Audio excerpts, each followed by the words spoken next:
Sir, what is 30A? 30A Bharat के संविधान में एक ऐसी धारा है,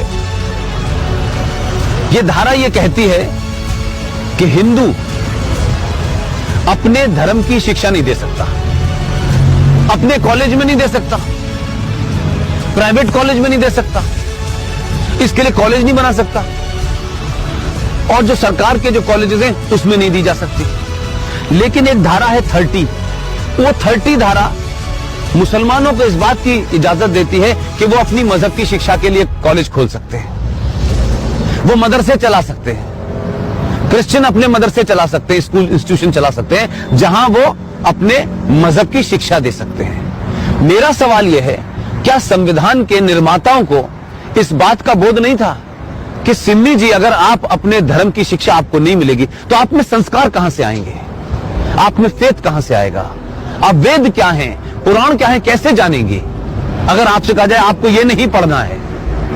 और भारत में एक ऐसी सिविलाइजेशन जिसके 5000 साल का जो रिटन डॉक्यूमेंटेशन है, उसमें भारत का कोई भी आप दौर देख लें, कभी भारत की सनातन संस्कृति के मानने वालों ने दुनिया के किसी देश पे हमला नहीं किया। ये शब्द बलात्कार हमारी संस्कृति का हिस्सा नहीं था।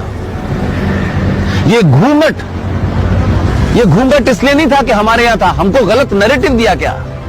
ये भारत के अंदर जब मुगल शासक आए, उनका एक ही एजेंडा था कि जितने गैर मुस्लिम औरतें हैं उनका रेप करके उनकी नस्लों को सुधारना है। ये बलात्कार शब्द हमारे साहित्य का हिस्सा नहीं था, ये तलाक शब्द हमारे साहित्य का हिस्सा नहीं था। हमारी परंपरा और संस्कृति में 7 फेरे जीवन भर के लिए जाते हैं।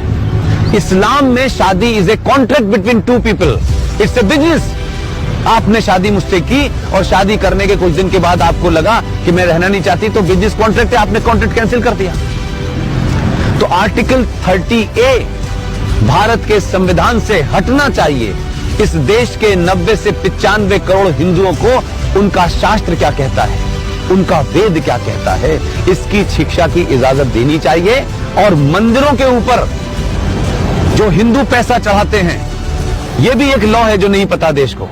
भारत के जितने भी मंदिर हैं उस पे जो पैसा चढ़ता है वो सरकार के खजाने में चला जाता है।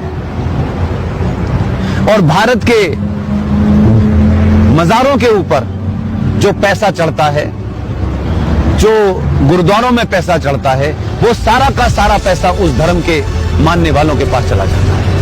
सिर्फ भारत के हिंदुओं का पैसा जो आप अयप्पा पे चढ़ाती हैं, जो महाकाल पे चढ़ाती हैं, जो वैष्णो देवी पे चढ़ाती हैं, वो पैसा सरकार ले लेती है।